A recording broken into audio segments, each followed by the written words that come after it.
Eh, el tema que vamos a presentar hoy son las fracturas de pilón tibial. Buenos días a todos. Para empezar, un par de palabras sobre anatomía, ya que habíamos dado la clase de anatomía también de tobillo. Cuando dimos las fracturas de tobillo, vamos a recordar las cosas importantes, como la conformación de la tibia distal y su relación con el peroné. Como vemos, la forma de mortaja, limitado por la cara articular de la tibia distal hacia superior y a los lados por las caras articulares del malleolomedial y lateral, conformado por la tibia y el peroné respectivamente. Los medios de unión, los ligamentos, que son importantes recordarlos también, la unión de la tibia y el peroné por el ligamento tibioperoneo anterior y posterior, y en el medio una prolongación de la membrana interósea, que sería, bueno, el ligamento interóseo, ¿no? Y también la relación de estos con el pie mediante los ligamentos peroneo astragalino anterior y posterior y peroneo calcáneo hacia lateral, y hacia medial el ligamento deltoideo con sus diferentes haces.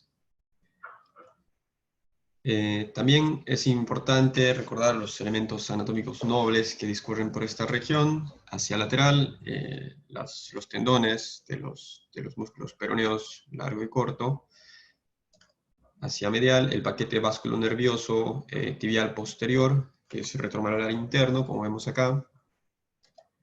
Hacia anterior, el paquete vasculonervioso tibial anterior. Ninguno de estos elementos está libre de ser lesionado en este tipo de fracturas, ya que en su mayoría, como vamos a ver más adelante, son de alta transferencia de energía. Y hacia superficial tenemos premalolar interno, la vena safena y el nervio safeno internos, y hacia externo igual la vena safena y el nervio safeno externos. También es importante recordar que hay ciertos accidentes anatómicos que tienen nombres propios, como el tubérculo de Chaput y el tubérculo de Volkmann, que cuando se fracturan, los fragmentos óseos que conforman este accidente también tienen el mismo nombre, el fragmento de Chaput y el fragmento de Volkmann, así como el fragmento de Wastad en el peroné. Debemos recordar que la superficie del plafón tibial, la superficie articular de la tibia, es relativamente plana. La conformación ósea arriba de esta superficie articular es trabecular para reforzar a este. La forma del talo o astrágalo es convexo y es más grande, por lo que cuando ambos están sometidos a contrafuerzas, generalmente la que cede es la superficie de la tibia, es más proclive a fracturarse y ceder hacia proximal, ¿no? Impactarse. No es lo mismo, existen diferentes tipos de mecanismos, ¿no? No es lo mismo una fractura de alta o baja energía, así como no es lo mismo una fractura bi o trimaleolar a una fractura de pilón tibial. Entonces, ¿cómo definimos una fractura de pilón tibial? Hay muchas definiciones. Cada línea lo define diferente. Por ejemplo, en Camper lo definen como fracturas de la epífisis distal de la tibia que incluyen el trazo articular en área de carga del tobillo. La O la define como una fractura interarticular, fracturas de la epífisis inferior de la tibia. El Rockwood como fracturas por sobrecarga axial de la plataforma tibial. En general, una unión de todas estas definiciones serían una fractura articular que compromete la superficie de carga del tobillo, ¿no? Y algunos autores incluso lo delimitan en 5 centímetros hacia proximal de la superficie articular.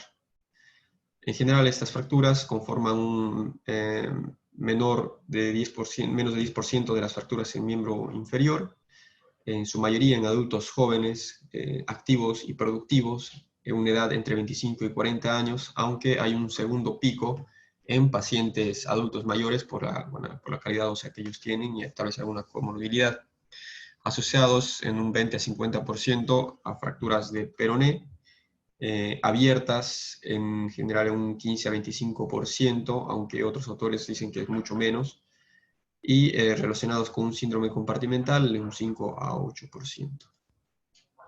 Ya en el 68, Ruedi había descrito este tipo de fracturas relacionando la dirección de la fuerza del impacto axial y la posición del pie en el momento de la aplicación de esta fuerza, describiendo tres posibilidades.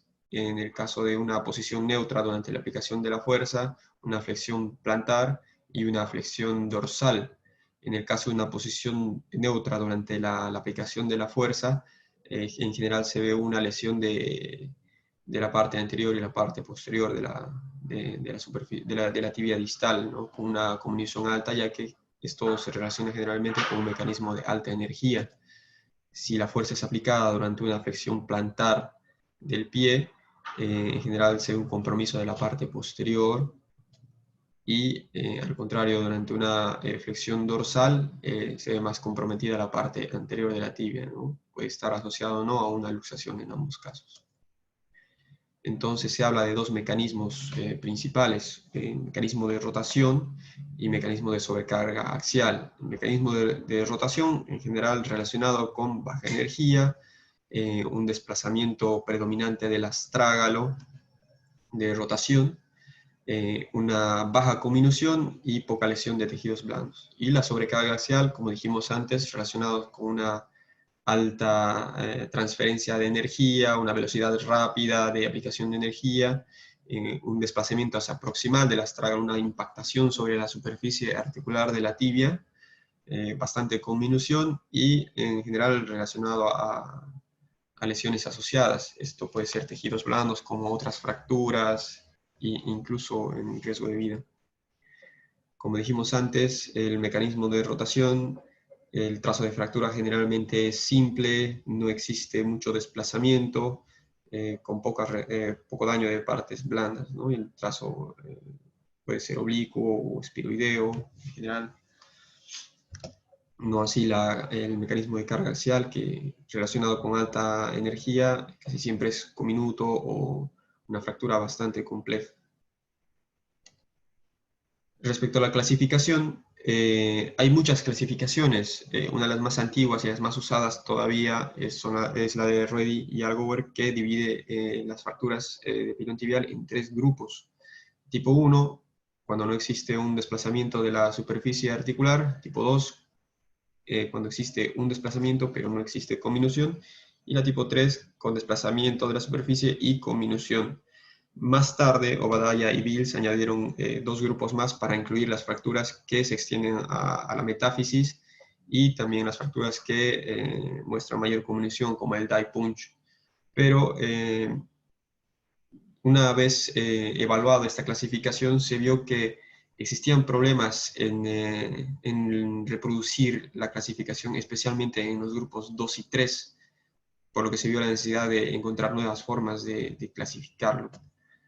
Otro sistema de clasificación bastante usado también es la clasificación de la AO, que como sabemos divide las fracturas de la tibia distal en tres grupos según su compromiso articular, ¿no? Tipo grupo A, extraarticulares; B, parcialmente articulares; y C, completamente articulares. Estas clasificaciones son radiológicas. Más adelante vamos a hablar de la tomografía en la ayuda de la clasificación, que también tiene que ver con el pronóstico y también el tratamiento. Respecto a los estudios que solicitamos, casi siempre empezamos por el screening radiológico básico, ¿no? Respecto al segmento que nosotros queremos evaluar, el par radiológico clásico frente-perfil, agregado una proyección de mortaja para evaluar la relación articular entre los tres huesos que conforman esta sección. Aunque se recomienda siempre evaluar el segmento completo de la pierna, ¿no? Para evaluar lesiones asociadas. Obviamente todo esto fuera de todo el screening radiológico de trauma. Respecto a la tomografía, ya se había descrito, en el 96 ya se había descrito el uso de la tomografía como rutina en la evaluación prequirúrgica de este tipo de fracturas, ya que muchas veces la radiografía no era suficiente, como dijimos antes, en la clasificación, en la reproductibilidad, tanto como para evaluar el plan quirúrgico. Entonces, se propuso el uso de la tomografía como rutina ya para evaluar esto. En este estudio, presentado en el 96 por Tornetta y Group, se evaluaron 22 fracturas de pilón tibial y a las que se le hizo una tomografía después de la evaluación inicial y una fijación externa. Entonces, en 18 de estas 22 fracturas se encontró que una vez evaluada la tomografía, se veían que habían aspectos como la cominución, impactación, el número de fragmentos que se hacían evidentes en la tomografía que no se podían observar en la radiografía. Entonces se llegó a la conclusión de que la tomografía, después de realizar una reducción, una atracción, una extracción de los fragmentos, era bastante ventajosa, principalmente en el tema de la planificación quirúrgica. Como vemos acá, la tomografía nos ayuda a detectar el grado de munición, las lesiones no detectadas, magnitud del impacto, la dirección de la línea principal de fractura, que es muy importante, sobre todo en el plan quirúrgico, para evaluar ya sea el uso del material quirúrgico que vamos a usar y también de las vías de abordaje. En mayo del 2005, Topis y colaboradores presentan una nueva clasificación, proponen una nueva clasificación basada en la tomografía también, en los que se evalúa una serie de 126 fracturas. Ellos sugirieron esta clasificación en las que se divide en 10 tipos las fracturas de pilón tibial. Estos pertenecientes a dos familias distintas, ¿no? Según el trazo principal de fractura, que puede ser sagital o coronal. Ellos observaron que en las fracturas sagitales tenía que ver más que todo con la alta transferencia de energía, se relacionaban también con la angulación en varo y más visto en pacientes jóvenes. No así las fracturas con trazo principal coronal, que en general se relacionaban con baja transferencia de energía, una angulación en valgo, y en pacientes más que todo ancianos o con mala calidad ósea, ya sea por alguna comorbilidad o por la edad. Y la clasificación que propusieron es esta, bueno, ambas familias, fracturas tipo en B, Y, con split anterior, posterior o split puro, en el caso de las coronales, y en el caso de la familia sagital, fracturas en tipo T, tipo sagital puro o tipo B invertido. En el 2017, esta clasificación sufrió una modificación en un trabajo presentado por Leonetti y colaboradores. En ellos mostraron que esta nueva clasificación sirve bastante en el pronóstico y es bastante confiable y reproducible, es fiable. Entonces, la clasificación que ellos proponen es esta. Aún la división entre el trazo principal, coronal y sagital persiste, pero aumentaron un par de detalles más que vamos a ver a continuación.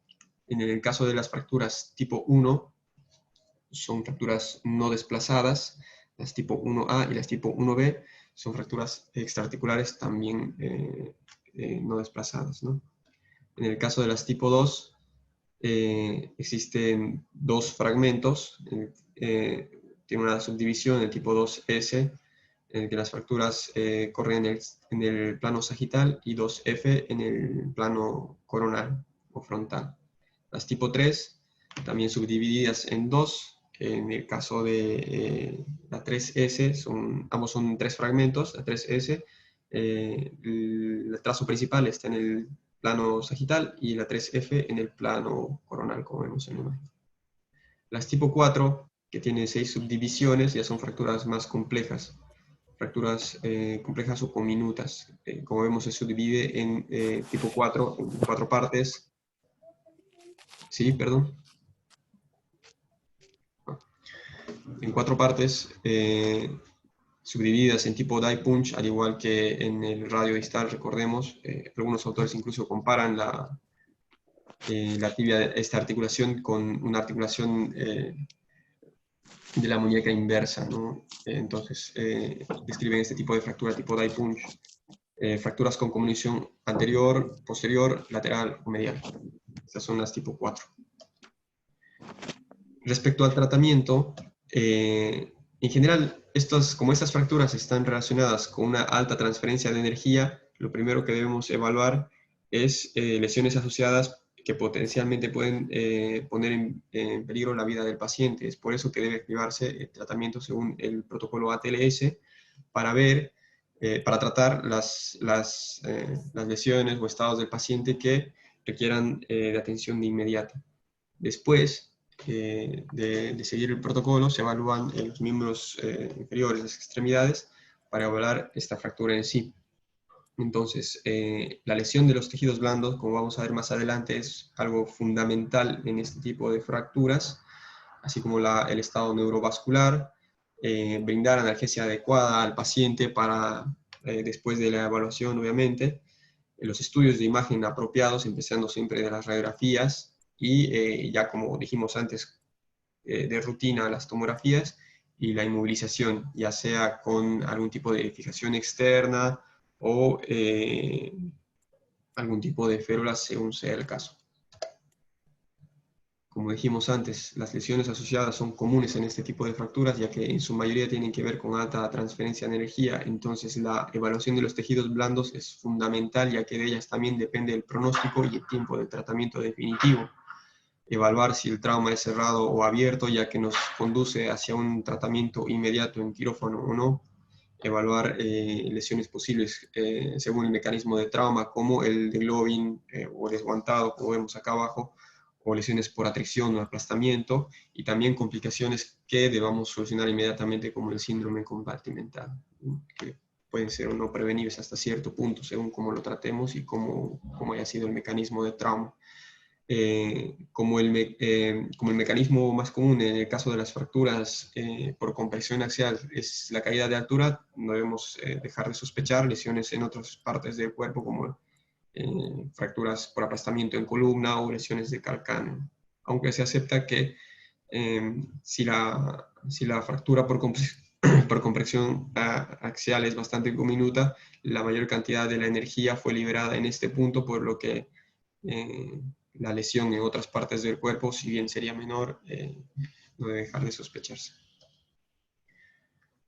La evaluación de las partes blandas debe ser muy minuciosa, y para eso debe ser clasificable y reproductible. Para esto se pueden usar diferentes escalas. La más usada, la clasificación de Descherne, que divide la lesión de las partes blandas en 4 grados, empezando del 0. El grado 0, cuando no existe ningún daño en las partes blandas. El grado 1, cuando existe una contusión desde adentro hacia afuera, con una abrasión superficial. El grado 2, donde existe una abrasión profunda contaminada. En este caso vamos a ver los flictenas. El grado 3, cuando existe una necrosis cutánea o muscular, y el daño es extenso, ¿no? Y existe un inminente peligro de un síndrome compartimental, y existe también un daño vascular. Entonces, este tipo de fracturas fueron estudiadas por mucho tiempo, ya que el tratamiento fue muy, muy variado, y como bien lo dijeron al principio, el tratamiento fue evolucionando, fue cambiando, y hasta ahora todavía sigue cambiando. Debemos evaluar si amerita un manejo conservador en un principio más que todo. Entonces, ¿qué es lo que nosotros debemos hacer en un principio? En general, estas fracturas casi siempre vienen desplazadas. Lo que se debe hacer en un principio es siempre lograr una reducción aceptable. Esto ha demostrado buenos resultados a posterior, ya sea en el tratamiento quirúrgico, para mejorar el tratamiento quirúrgico, o incluso en el pronóstico, en un 43 a 50%. Un manejo inicial por etapas o por fases, como vamos a describirlo más adelante, también es muy importante. La reducción preliminar de los fragmentos, ya sea por tracción, ligamento-taxis, utilizando diferentes métodos, como el uso de tutores, también es muy, muy importante. Y también debemos hablar si el paciente está en condiciones de ser operado después del manejo inicial, ¿no? En general es limitado con pacientes que son pobres candidatos quirúrgicos, ya sea por la edad, la baja demanda funcional o comorbilidades.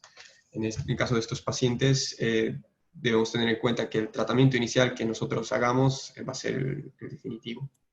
Entonces debemos tratar de que quede lo mejor posible.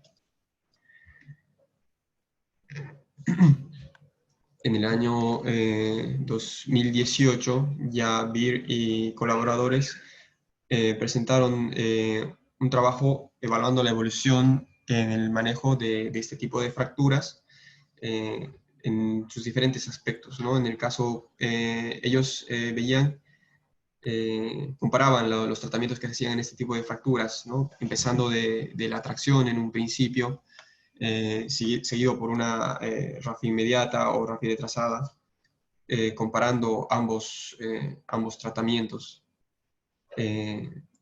Ellos evaluaban también la fijación interna mínima más férula externa comparado con una fijación externa con una RAFI definitiva retrasada. Entonces, como dijimos en un principio, la evolución de este tipo de fracturas fue bastante cambiante. En un principio, entre los años 50 y 60, el tratamiento inicial era el definitivo y en general era un tratamiento conservador realizado por tracción esquelética más que todo, ¿no? Se aceptaba que la ligamento-taxis lograría una reducción, si no anatómica, muy aceptable, por lo que era el tratamiento definitivo. Y el movimiento temprano también era un pilar fundamental del tratamiento en ese entonces. Ya en el 69, Reddy y Algower empezaron a ver que este tipo de fracturas iban muy mal con este tratamiento. Si bien las partes blandas eran más o menos conservadas, el pronóstico a la larga era muy malo. Entonces, empezaron a evaluar a sus pacientes y a tratarlos con reducción abierta y fijación interna y vieron que cada vez era más aceptado por el resultado. Ellos en su trabajo presentaron 82 pacientes, hicieron un seguimiento de 50 meses, un poquito más de 4 años, y el resultado que ellos presentaron era que el 74% de sus pacientes no tenía dolor, y desarrollaron una técnica reproducible y establecieron 4 principios básicos quirúrgicos que hasta el día de hoy son vigentes, con algunas modificaciones. Los principios que ellos presentaron en el 69 son los siguientes: la restauración de la longitud y el eje del peroné y de la tibia como primer paso, la reconstrucción de la superficie articular de la tibia distal, rellenar el defecto con autoinjerto de hueso esponjoso, hoy en día con algún sustituto, y soporte medial de la tibia con algún tipo de fijación para prevenir las deformidades. McFerran en el 80 evalúa el trabajo de Reddy y si bien presentaron buenos resultados en el trabajo de Reddy, vieron que el 40% de sus pacientes tenían complicaciones, principalmente relacionados con las partes blandas y también con la pseudoartrosis o consolidación viciosa de la osteosíntesis. Entonces ellos vieron que la clave para un resultado exitoso era el manejo de los tejidos blandos. Ellos pensaban que la reducción abierta y fijación interna para las fracturas de pilión estaban asociados con un mayor nivel de complicaciones, principalmente relacionados con el tratamiento inmediato. Entonces, Watson en el 2000 evalúa los dos estados anteriores y muchos trabajos viendo que hay una incongruencia en los resultados clínicos de todos los tratamientos que ellos proponían. Entonces, sugiere cambios en el protocolo quirúrgico, evaluando más que todo las partes blandas. Y esto de las partes blandas pues, es algo muy importante ya desde antes, que tiene que ver mucho con el pronóstico del tratamiento quirúrgico sobre todo. Entonces ellos veían que tardaban más o menos 10 a 14 días en mejorar las partes blandas. Incluso algunos autores recomiendan esperar hasta 3 semanas. y sugieren aplicar un fijador externo para mantener la extremidad fija y alineada, para que esto le dé el tiempo suficiente de recuperación a las partes blandas. Entonces, muchos autores, ya empezando por Cole o Silkin, proponen el manejo por etapas, y esta es la base del tratamiento hoy en día. Se puede resumir en estas 3 etapas: span, scan y plan, empezando por scan, que es un lapso de tiempo para la recuperación de las partes blandas; scan, que como describimos anteriormente, dado por la tomografía para evaluar la conformación de la fractura y así planificar la cirugía. Entonces, ellos observaron que en la primera etapa, en la etapa de span, de lapso de tiempo, se tardaba más o menos 2 a 3 semanas para la mejora de partes blandas, y era ahí el momento donde uno ya podría optar con la conducta quirúrgica. Duckworth, en el año 2016, ya también describió un manejo por etapas basado en lo que dijimos antes, ¿no? Span, scan y plan. Él compara una RAFI primaria versus un protocolo de etapas versus un protocolo por etapas para fracturas tipo C del plafón tibial, o sea, fracturas complejas. Esto es evaluado durante un periodo de 11 años. Se hicieron una revisión de 102 fracturas en 99 pacientes, con una edad promedio común en este tipo de fracturas de 42 años, en los que el 71% de estos pacientes se sometió a una fijación primaria inmediata, casi inmediata, y un 19.6% se sometió a una fijación externa primaria y una RAFI retardada, es decir, un manejo por etapas. El manejo por etapas consistía en una fijación externa primaria, ya sea con un fijador externo o una tracción esquelética para el descanso de las partes blandas, una tomografía para evaluación de la conformación de la fractura, y una RAFI retardada entre la segunda y tercera semana. Me pareció importante también mencionar este trabajo de Cole, que describe los fragmentos más comunes en este tipo de fracturas. Como vemos, este tipo de trazo es el más común. En este gráfico, la parte gris es el área de mayor frecuencia en conminución, y las partes blancas son las de menor frecuencia, por los que nos orienta hacia un tratamiento quirúrgico, hacia un plan quirúrgico para este tipo de fracturas. Como la parte anterior tiene mayor frecuencia de grado de conminución, se acepta la reducción quirúrgica sobre la base de los fragmentos con menor conminución, como la parte posterior principalmente. Entonces, este fragmento, el fragmento posterior lateral, es usado como un pilar para el armado, podríamos decir, de los diferentes fragmentos. Entonces, una conclusión de todo esto sería que la reducción abierta y fijación interna da un buen resultado en pacientes apropiados. Esto depende mucho de la evolución de sus partes blandas, más que todo.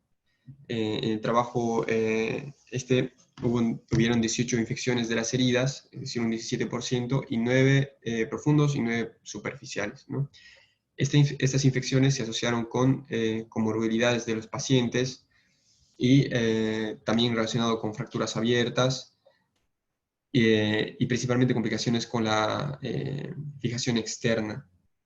El 72% de estos pacientes estaban satisfechos con la resolución quirúrgica de sus fracturas. Entonces, los tejidos blandos, como dijimos antes, son parte fundamental del tratamiento de este tipo de fracturas, por lo que de este depende el tiempo quirúrgico desde la lesión inicial. Va a ser muy variable, aunque se recomienda un periodo de más o menos 2 a 3 semanas. Se acepta que más o menos a los 10 días, dependiendo de cómo evaluamos las partes blandas, ya se podría realizar el tratamiento quirúrgico definitivo. Y para esto es muy importante el manejo por etapas. Los signos clínicos para evaluar las partes blandas son muy importantes, como el signo de la arruga, y también las ampollas. Debemos recordar que las ampollas con una secreción serosa tienen un mejor pronóstico que las ampollas con una secreción hemática, por la profundidad de daño que existe en la dermis y epidermis. Y también el tipo de fractura que fue, ¿no? Si fueron fracturas abiertas, obviamente tienen un peor pronóstico también. Una vez más, las partes blandas van a tener que ver mucho con nuestra planificación, así como el trazo de fractura. En nuestra planificación quirúrgica debemos evaluar la posición del paciente. Muy pocos tipos de fractura tienen tanta variabilidad en su tratamiento, incluyendo la posición del paciente. Dependiendo de, como vamos a ver más adelante, dependiendo de la conformación de la fractura, también va a tener que ver nuestro abordaje y nuestros números de abordaje. Esto también está relacionado con la posición del paciente en el momento de la cirugía, ya que puede ser una sola posición para diferentes abordajes o tengamos que hacerlo en diferentes tiempos en una misma cirugía, no tener que cambiar al paciente de posición. Esto lo tiene que evaluar muy bien el cirujano al momento de la cirugía, dependiendo obviamente de su pericia y experiencia. Muy importante que la mesa sea radiolúcida para intraquirúrgico evaluar cómo nos va quedando la reducción. Debemos lavar toda la extremidad y esto es muy importante, debemos tener disponible una opción de injerto para rellenar defectos importantes que se nos presenten durante la cirugía. El uso del torniquete, si bien antes estaba muy devaluado, hoy en día se acepta bastante su uso. Esto depende mucho también de la experiencia y preferencia del cirujano. Respecto al material quirúrgico, es muy variable en el tratamiento de este tipo de fracturas, empezando de los materiales clásicos, como este tipo de placas que fueron desarrollados específicamente para fracturas de pilón tibial, eran bastante usadas por los cirujanos antes, ya que permitían un moldeado bastante bueno y también permitía su reducción depende de lo que necesitaban. Vemos que tiene distintos segmentos que podrían cortarse de acuerdo a lo que el cirujano necesitaba, pero cayeron cada vez más en desuso porque había bastante complicación con las partes blandas, ya que no presentaban un bajo perfil y había mucho sufrimiento de las partes blandas. La placa trebolada, que también es bastante usada hoy en día, si bien es muy antigua, el uso de tornillos, que muchos cirujanos que operan bastante de estas fracturas dicen que son de mucha ayuda, sobre todo con los fragmentos pequeños. El uso de clavijas intraquirúrgicos, sobre todo para armar la fractura. Y lo que está de moda ahora, las placas anatómicas para tibia distal, ¿no? Unas placas clásicas como una anterolateral y la placa medial. Respecto a los abordajes, esto depende mucho de la conformación de la fractura y de la planificación quirúrgica. No existe una regla respecto a qué abordaje usar. Esto depende mucho de la pericia del cirujano y de su experiencia. Es por eso que tenemos muchas opciones en este tipo de fracturas. Un abordaje anterolateral, anteromedial, posterolateral, posteromedial, un abordaje medial puro que no se utiliza mucho y un abordaje lateral puro que muchas veces es recomendado cuando existe una lesión de la sindesmosis, ¿no? Tengamos que reducir el peroné. Más adelante vamos a describir cada uno. Este artículo me pareció muy interesante, presentado en China por Tang y colaboradores, donde presenta una nueva clasificación tomográfica en el corte axial para este tipo de fracturas, dividiéndolo en 4 columnas. Es muy parecida a la clasificación que presentamos antes, solo que esta vez toma en cuenta la columna lateral conformada por el peroné, utilizando 3 líneas principales, una línea intermalular, una línea sagital y una línea lateral, sagital también. Es muy interesante ya que nos guía hacia el abordaje según los trazos de fractura que haya y también a los materiales que podríamos usar, ya que son divididos en este trabajo. se presentaron 110 casos y se hizo un seguimiento de 7 meses a los pacientes. Si bien no es muy prolongado, se vio bastantes buenos resultados y bueno, para los pacientes que fueron tratados por ese trabajo. Entonces, los objetivos del tratamiento de este tipo de fracturas, en primera instancia, es restablecer la congruencia articular. Esto, de preferencia anatómico, ya que hablamos de una superficie articular, por lo que la inmovilización en este tipo de fracturas debe ser absoluta. Recordamos que antes de elegir el material quirúrgico debemos elegir el principio que debemos usar para tratar. Entonces, si nosotros queremos una estabilidad absoluta en la superficie articular, debemos utilizar el principio adecuado, en este caso la compresión, para lograr una reparación primaria, ¿no?, con ausencia de deformidades y callos.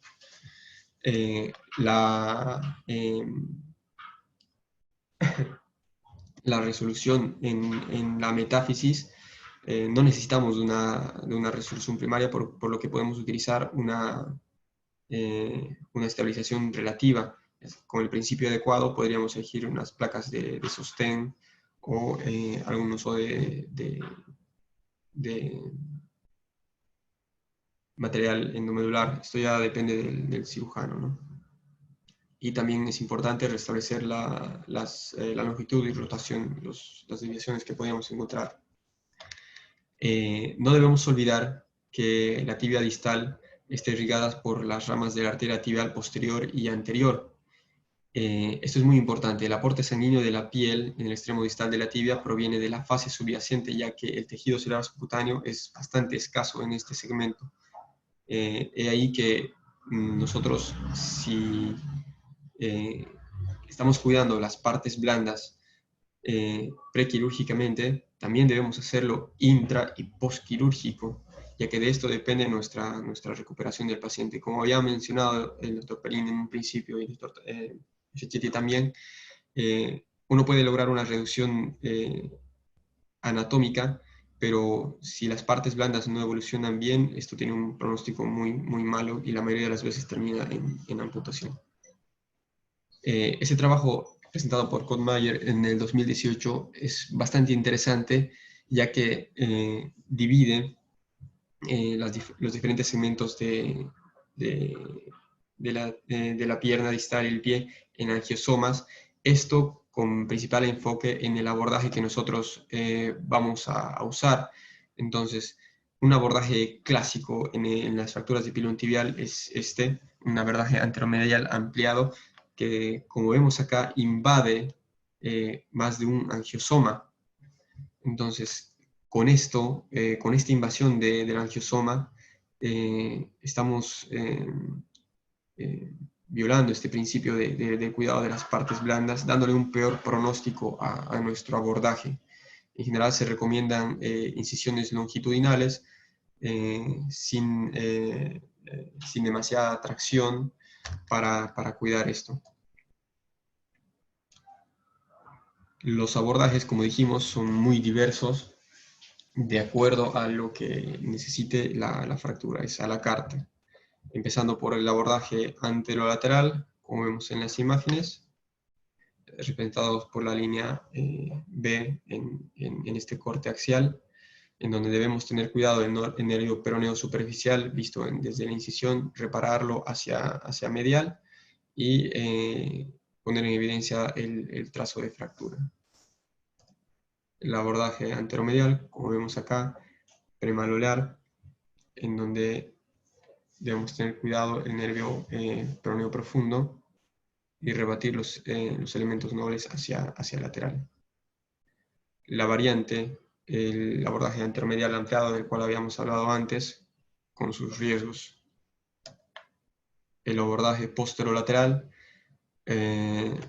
también bastante usado, sobre todo para la reparación del peroné. Y el abordaje posteromedial, bastante temido, principalmente por el peligro del daño a los elementos nobles que se encuentran en este abordaje, ¿no? El paquete vasculonervioso tibial posterior, como habíamos mencionado en la parte inicial de anatomía. También se pueden usar técnicas de mínimo daño para este tipo de fracturas, dependiendo del mecanismo de trauma, como dijimos más antes, ¿no? Existe una gran controversia sobre cuándo fijar el peroné, ya que, como dijimos antes, se acepta el retraso del tratamiento quirúrgico definitivo, en ocasiones hasta 3 semanas. Uno, cuando aborda la fractura, ya encuentra un peroné prácticamente en proceso de consolidación. Entonces, a veces se sugiere, si es que las partes blandas lo permiten, una fijación primaria del peroné, casi inmediata. Eh, Esto nos ayuda principalmente a restaurar la longitud de este segmento para lograr una mejor referencia en el tratamiento quirúrgico definitivo de la tibia. Una vez más, esto depende mucho de los tejidos blandos y también, dependiendo del cirujano, podría darse también una fijación primaria si es que existe una lesión de la sinesmosis. En este trabajo es muy interesante porque describe el uso de el back como apoyo hacia la incisión. Eh, Todos los trabajos hacen un énfasis muy importante en el tratamiento de las partes blandas. Eh, el apoyo del back hacia la herida quirúrgica ha dado muy buenos resultados, así como el uso de eh, suturas con poco daño o bastante nobles con las partes blandas. Es por eso que se sugiere los puntos de Algover Donati para el cierre de este tipo de abordajes.